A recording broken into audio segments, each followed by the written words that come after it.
Hello everyone, I'm Leanne McMahon. Welcome to the AMSI Schools Professional Learning Phase 1 Data Analysis. We're up to Session B, Option 2, using Pat Maths data to drive growth. In this first video, we're going to look at a generalised view of Pat Maths data and what we can actually get out of it. Then we're going to look at our own data.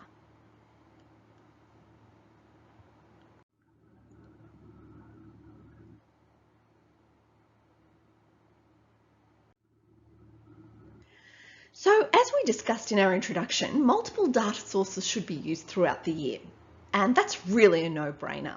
You've already possibly looked at your NAPLAN, and what we're going to look at today is in that same part of the pyramid. So, once or twice per year, we're going to use summative data. So, the Pat Maths falls quite heavily in here. They are norm referenced or standards referenced, and we'll talk about what that is with regard to NAPLAN as we go on.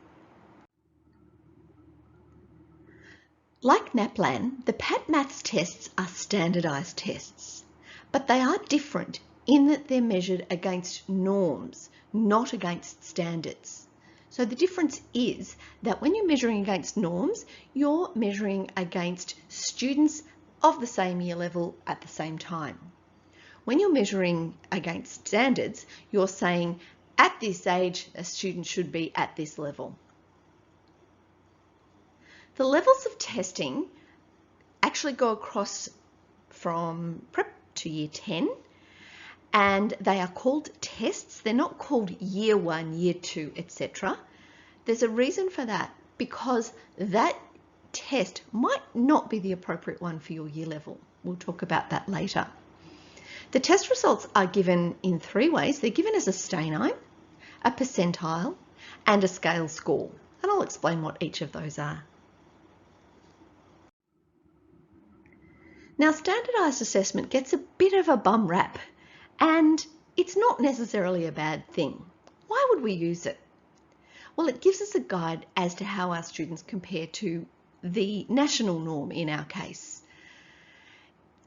We might be used to our students and know what to expect of them, but how do they stand in relation to the other students in Australia?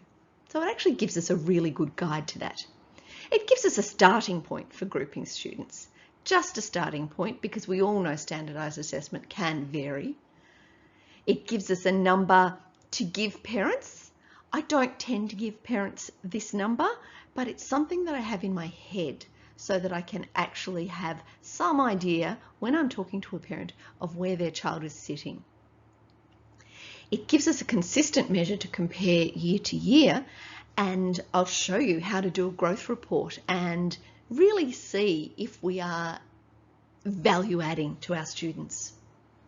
So we're going to look at Pat Maths as a tool to inform our professional learning, and that's going to inform our teaching.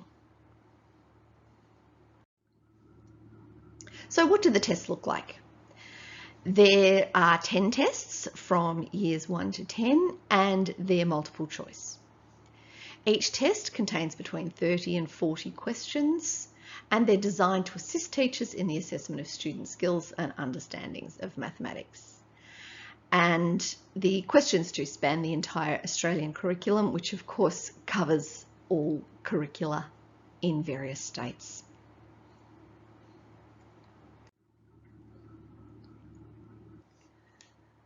The format is interesting. The questions don't cover everything in the curriculum, and this means that something that is generally taught extremely well across the whole board doesn't tend to get tested. They tend to test the middle difficulty items, which means you get a snapshot of where the student is, as with all standardised assessment. It's not a diagnostic test, but it can be used to inform your professional learning. So if you find that a student is deficit in some area, or a student is excelling in some area, you actually need to follow that up with some other sorts of assessment. Now, raw scores and scale scores.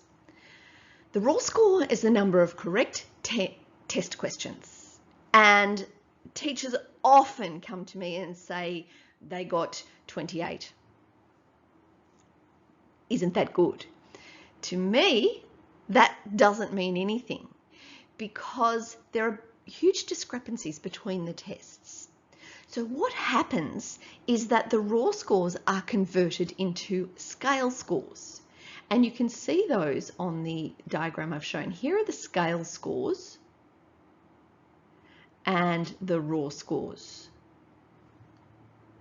Don't make the raw scores into a percentage. It's a waste of time and you can't use them. Different tests have different questions with varying degrees of difficulty, so you can't compare raw scores. Say that 3 times. You can't compare raw scores. And that's why they do the scale scores, because you can compare scale scores. Raw scores, as I said, are converted to scale scores, and they allow for comparison between the tests. So for example, a student doing test 4 got 23 out of 35. And their scale score equated to 126.3.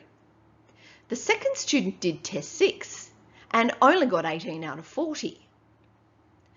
But when compared, they ended up getting a scale score of 126.7.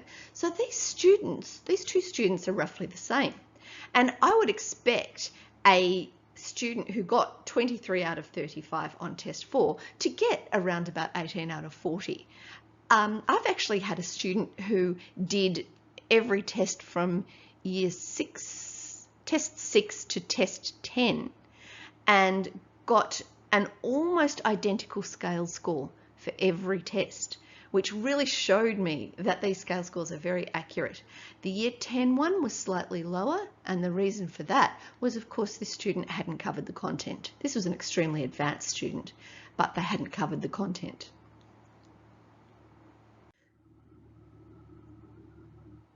You'll hear the word stanines thrown around, and a clue to what they are is actually contained in the word. They're a score, a ranking, I guess, from 1 to 9. It's measured around the norm sample. So when I talk about the norm sample, I'm talking about the student's year level, students at that year level in October. So, for example, if a student got 20 out of 40 and the norm sample was 15 out of 40, the student receives a higher stanine. So the average, the norm, 4, 5 and 6. If the norm sample was 25 out of 40 and the student received 20, then they're below average and they're going to get a 3. So if you look at the chart, very low is a 1, below average is a 2, 3, average 4, 5, 6, above average 7, 8, 9, and 7 and 8, and 9 is very high. It's not out of 9, but it is a ranking of those 9. Now, I'll talk about the percentile ranks in a moment.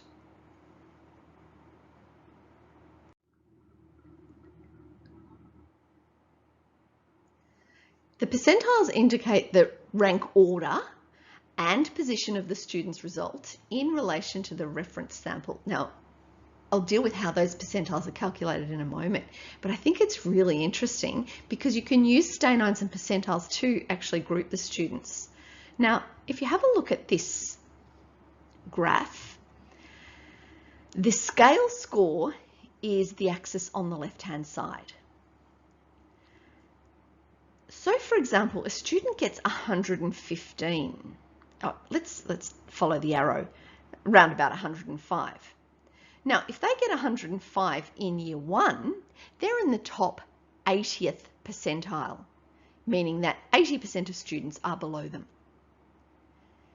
As it goes across to the year level, more and more students catch up. So in year 3, if they got 105, they're on about the 35th percentile. Once you get to year 4, They're on the 20th percentile. So you can see to get 105 in year 1, they're right up there. To get 105 in year 6, their percentile is very low and their STAIN score is going to be very low. Now just be careful, ACES says not to use the change in STAINs as a measurement of growth. This is really important. It's not accurate enough. Whereas when we're looking at standardized scores, they are much more accurate. Always use that scale score for measuring progress. Now, percentiles are not a percentage. Remember I said, don't calculate your percentages? I'll show you where to get those percentiles. So a percentile is simply their ranking. A student who scores in the 56th percentile scores better than 55% of students doing the same test. And 44% of students did better than they did. It's like the ATAR. It's not a score, it's a ranking.